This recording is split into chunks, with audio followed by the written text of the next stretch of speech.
Bernardo Arévalo al fin asumió la presidencia de Guatemala. Estuvo presidido por casi 3 meses, muy complicado, ¿no? Donde hubieron movilizaciones, maniobras de sectores del viejo gobierno para impedir que éste asumiera.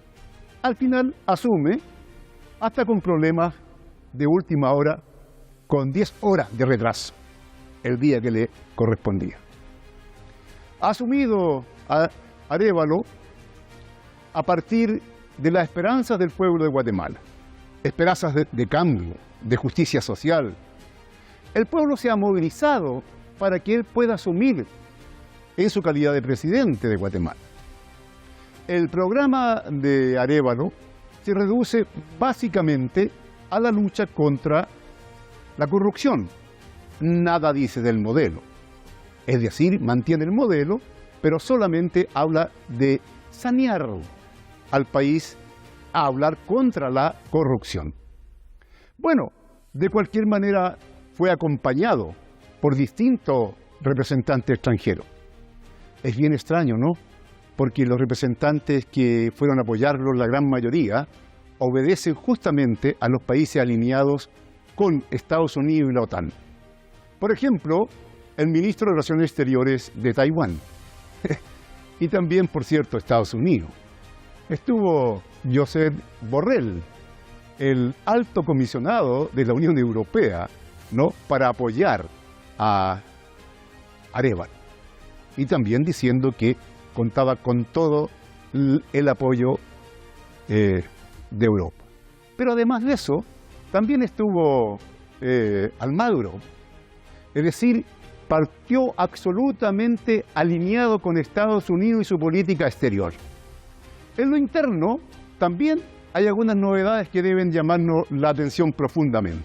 De los 14 ministros que nombró, 2 de ellos en cargos principales son justamente personas que estaban contra su propia candidatura. Ojo, la ministra de Vivienda, Comunicaciones e Infraestructura. Una persona que pertenece a la cúpula de lo que es los sectores industriales y oligárquicos guatemaltecos. También el ministro de Gobernación o de Interior, el ministro de Interior muy importante, que nada menos que fue ministro antes y está acusado de corrupción. Pero como guinda en la torta, solamente nombró a una ministra, una persona perteneciente a los pueblos originarios, que en el caso de Guatemala son el 45% de la población. Son señales malas. Son señales malas dentro de un pueblo que tiene ganas de cambio, tiene ganas profundas de cambio, ya que el 55,2% de la población de Guatemala está en la línea de la pobreza. Y además, atacado por bandas de narcotraficantes unidas a las bandas que existen en México. Esta es la realidad. ¿Cuál es el camino que va a tomar Guatemala? ¿Cuál camino va a tomar Arévalo? ¿Va a obedecer a la gente que votó por él, que exige cambios profundos, radicales? ¿O simplemente va a simular algunas cosas de carácter cosmético, democráticas, en ese marco, y va a mantener el status quo como en otros países, como es aquí en Chile, por ejemplo, con el gobierno de Gabriel Boric? Es un gobierno de simulación de cambio, porque cambio no hay ninguno. Eso parece que es el camino de Arévalo. Sí, también el de Boric es de la alianza con Estados Unidos. Bueno, es algo que está en desarrollo. Esto es Negro y Blanco por Hispam TV. Soy Eduardo Artés. Hoy, desde Guatemala, estamos con Irene Barriento. ¿Quién es Irene Barriento? Es guatemalteca, es maya, quiche, defensora de derechos humanos y dirigente del Comité de Unidad Campesina de Guatemala. Bienvenida, Irene, a nuestro programa Negro y Blanco por Hispam TV. Muchas gracias. Un saludo desde las y los militantes del Comité de Unidad Campesina CUC. Irene, cuéntanos un poco en qué contexto se dio la campaña electoral, cuáles eran las propuestas, porque acá no se conocen prácticamente las propuestas de Bernardo Arévalo, más allá de lo que es la campaña contra la corrupción. ¿Existían dentro de las propuestas algunas que apuntaran hacia la transformación social y política de Guatemala en beneficio de las mayorías, es decir, de los pueblos originarios, de los campesinos, de los explotados? Bueno, en realidad, si vamos a hablar del proceso electoral, tenemos que hablar de la primera vuelta. En la primera vuelta del proceso electoral hubo muchos candidatos de partidos políticos de derecha y de ultraderecha, radicales y que apoyan el pacto de corruptos que le llamamos en Guatemala desde el 2015 para acá. Y hubo 3 propuestas que eran de partidos políticos progresistas, entre ellos la propuesta del Movimiento Semilla con Bernardo Arévalo como candidato presidencial y Karin Herrera como candidata vicepresidencial. Ninguna de las encuestas lo ponía en los primeros lugares. Sin embargo, en la primera vuelta fue quien pasó a la segunda vuelta como el segundo más votado, encabezando la primera vuelta la candidata Sandra Torres de la Unidad Nacional de la Esperanza, un partido político que ha estado plegado al pacto de corruptos desde el año 2015 para acá. Y las propuestas del movimiento Semilla iban encabezadas a empezar a darle respuesta a todas aquellas demandas de la población desposeída. Más allá de lo que usted decía, de la lucha contra la corrupción y contra la impunidad, propuestas que privilegiaban los derechos más elementales de la población guatemalteca. De tal manera que eso fue lo que su contrincante, en este caso la señora Sandra Torres, utilizó para hacer una campaña de desprestigio y una campaña negra de desinformación en contra de las propuestas de Semilla, Bernardo Arévalo y Karin Herrera. Sí, Irene, mira, te voy a leer parte de la declaración de la Asamblea Permanente de Autoridad de los Pueblos Indígenas por la Democracia. Ellos dicen: ahora más que nunca debemos fortalecer la organización para acompañar y fiscalizar a las nuevas autoridades, para alcanzar el cambio que necesitamos y queremos. Uno, al leer y al escuchar, queda claro que aquí se desprende, por un lado, un acompañamiento, pero no es un acompañamiento acrítico, sino que es un acompañamiento para estar encima de las nuevas autoridades para que se pueda producir los cambios necesarios. ¿Cómo tú ves eso? Porque no solamente uno puede analizar desde los deseos, sino cómo ves entonces la actitud, la composición que tiene este gobierno. Porque, por ejemplo, 2 ministros son de dudosa reputación y los pueblos originarios solamente quedaron con un ministro, no obstante ser el 45% de la población. Los campesinos, bueno, pasaron el 50 y tanto, ¿no? Bueno, quizás voy a empezar respondiendo la pregunta diciendo que el Movimiento Semilla es un partido político de reciente integración en Guatemala y se compone básicamente por clase media, profesionales y muy poca militancia de los pueblos originarios. La crítica al movimiento Semilla ha sido a partir de eso, a partir de su composición, a partir de su organización política en el marco de la ley electoral y de partidos políticos en Guatemala. Si tomamos en cuenta esto, pero también tomamos en cuenta sus principales candidatos y candidatas, todos venían de esa extracción, tenían esa extracción. Clases urbanas, juventud y profesionales. Eso hace que el movimiento Semilla tenga su base en esos sectores de la población, por decirlo de alguna manera. Y efectivamente ha habido una serie de críticas a la composición del gabinete.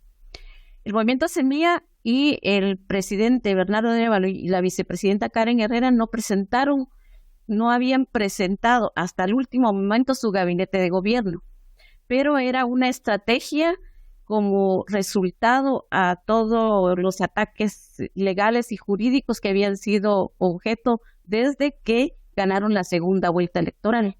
En ese sentido es que efectivamente no solo las autoridades ancestrales, sino las organizaciones indígenas, campesinas, feministas, de mujeres, de la juventud, hemos planteado la necesidad de defender no el voto hacia Arévalo, sino la democracia o la débil democracia en Guatemala. Pero eso no significaba, y una de las principales consignas cuando inicia la resistencia el 2 de octubre era precisamente: no estamos defendiendo un partido político, estamos defendiendo la débil democracia, estamos haciendo una lucha no solo en contra del pacto de corruptos, sino también en contra del pacto de golpistas, que para mantener sus privilegios, que para mantener el estado de cosas en Guatemala estaban generando todas las acciones legales, supuestamente en el marco de la ley, para dar un golpe de estado y no permitir que Bernardo Arévalo y Karen Herrera fueran juramentados como presidente y vicepresidenta. Y en ese sentido, nosotros también hemos planteado desde las organizaciones indígenas y campesinas, que hemos sido parte de toda esta resistencia desde lo territorial hacia lo nacional, y nos hemos declarado también junto a las autoridades ancestrales en asambleas permanentes. También hemos dicho que nosotros, así como vamos a defender la democracia, también estaremos vigilantes de las políticas que se vayan a impulsar desde el Ejecutivo, desde el Legislativo y desde el Judicial. O sea,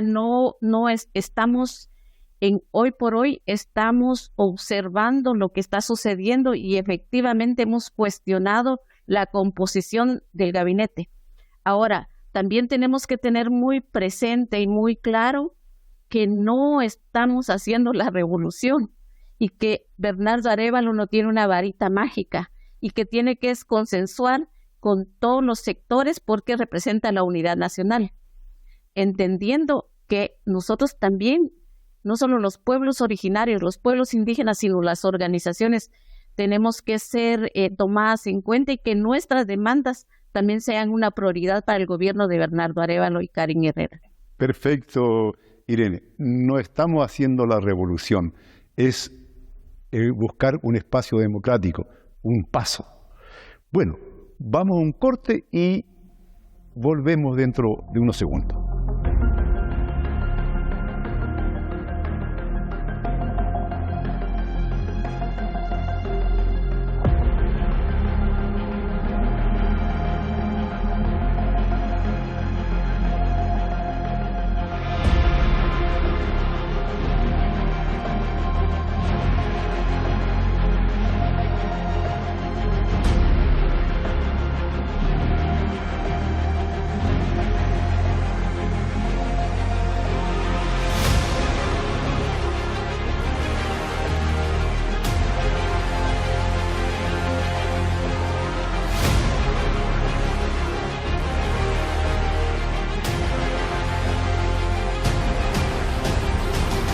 Volvemos con Irene Barriento desde Guatemala. Irene, poco se sabe del contexto general de la Guatemala de hoy día. ¿Cómo está esa Guatemala? ¿Cómo nos entregan en los sectores dominantes, con los niveles de pobreza, de corrupción, desnutrición, el problema del narcotráfico, ¿no? la ausencia de empleos dignos y de una industrialización. En fin, cuéntanos un poco eso, sería muy importante para los televidentes de Hispan TV. Bueno, desde el 2015 las organizaciones indígenas campesinas del campo y de la ciudad hemos estado haciendo énfasis en la lucha contra la corrupción y la impunidad, porque todos aquellos recursos del Estado han sido saqueados por los corruptos que han estado en el poder. Digamos, tres gobiernos antes del que se instaura este año. En ese sentido, creemos importante mencionar que los niveles de pobreza, extrema pobreza, los niveles de desnutrición infantil y materna se han incrementado significativamente. Eso sin mencionar que durante la pandemia hubo una serie de donaciones internacionales que fueron prácticamente a parar a los bolsillos de los corruptos, en particular a los bolsillos del presidente Alejandro Yamatei y sus más allegados colaboradores. Eso agravó la situación. Había hospitales desabastecidos, había una precaria atención a las niñas, niños y adolescentes en los centros de estudio, había una infraestructura vial abandonada, había muchísimo más grande el porcentaje de desempleo y el empleo precarizado, puesto que muchos trabajadores y trabajadoras tuvieron que recibir un salario menor al que devengaban. Esas condiciones se mantienen hoy en día y se agravan. Y si a ello le sumamos la demanda de la lucha por la tierra y la defensa del territorio y en contra del saqueo que hacen de los bienes naturales, empresas nacionales y transnacionales, con el total aval de los gobiernos de Guatemala, eso hace que la población viva en condiciones mucho más precarias. Nosotros no somos una población pobre, somos una población empobrecida por estas políticas que lo único que buscan es beneficio a quienes están en el gobierno. En esas condiciones y otras peores condiciones es que se da el proceso electoral y se agrava con que el Congreso de la República que deja la legislatura no aprueba un presupuesto que en lugar de dar respuesta a las demandas de la población y que sea acorde a lo que planteaba el Movimiento Semilla en su plan de gobierno, hacen todo lo contrario. Le quitan mucho dinero al Ministerio de Salud, al Ministerio de Educación, a la atención a la seguridad alimentaria y se lo asignan al Ministerio de Gobernación, que es el ministerio que ha estado tratando de frenar y tratando de afectar la débil democracia y la institucionalidad que debe existir en nuestro país. Eso también quisiera sumarle a todas estas condiciones la conflictividad agraria. Nuestro país, en todos los territorios de todos los pueblos indígenas, hay una disputa de la tierra. Hay una conflictividad agraria que ha generado no solo desplazamiento de comunidades enteras, ha generado asesinatos de dirigentes y dirigentas campesinas e indígenas, nos ha legado también persecución penal hacia todos aquellos y aquellas que asumen la responsabilidad de la defensa de los derechos humanos, de la defensa de la vida, de la defensa de la madre tierra, el territorio, el agua y los elementos naturales. Perfecto, Irene, clarito. Tú planteaste que una de las cosas a asumir, a resolver, es terminar con el saqueo de las empresas que tú dijiste transnacionales o imperialistas. Aquí, ¿cómo ves tú eso? Porque si uno ve las visitas que acompañaron cuando asume el gobierno Arévalo, Por ejemplo, estaba el secretario general de la OEA, Almagro, personaje siniestro, que los pueblos lo miramos no con desconfianza, sino que inclusive con rechazo. ¿Ya? Y estaba Josep Borrell, que habló que Europa Occidental era un jardín y que el resto era una selva lleno salvaje. ¿No? Estaba ahí. ¿No? Estaba el canciller de Taiwán, justamente cuando hay una conflictualidad muy fuerte, porque Taiwán, la República Popular China, lo reclama como propio. Y en definitiva, a uno le queda la sensación, al analizar todo esto, que nace este nuevo gobierno alineado con la política de Estados Unidos y de estos sectores saqueadores que tú nombras. ¿Cómo lo perciben en la interna ustedes? Bueno, para empezar también decir que los sectores recalcitrantes del pacto de corruptos y del pacto de golpistas han jugado con la injerencia, que el tema de la injerencia en Guatemala lo hemos vivido muy de cerca y se ha rechazado muchísimo porque el gobierno de la era democrática, que fue del 44 al 54, fue derrocado por la CIA. Con Jacobo Arbenz. A Jacobo Arbenz fue derrocado. Así es. Por toda la injerencia del imperialismo gringo, que tenían sus intereses en las fincas bananeras y utilizaron la United Fruit Company justamente para desestabilizar el gobierno de Jacobo Arbenz Guzmán. Y ahora quien cuestiona, quien critica, quien rechaza la supuesta injerencia es la derecha y la extrema derecha, o sea, el pacto de golpistas.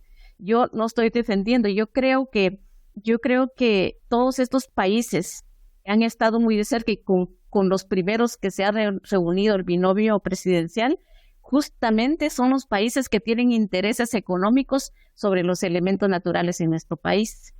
Justamente tienen intereses, en el caso de Estados Unidos, lo más visible es su interés en relación al tema de la migración. En Guatemala se ha incrementado la migración de pueblos indígenas que antes no migraban, ahora son los porcentajes más grandes de migrantes, pero también los migrantes han sido quienes han apoyado mucho más y que han contribuido mucho más al Producto Interno Bruto vía remesas que envían. Nosotros sí rechazamos el que sigan saqueando nuestros territorios y por eso también hemos hecho conjuntamente con otras organizaciones indígenas y campesinas una propuesta para los primeros 100 días de gobierno.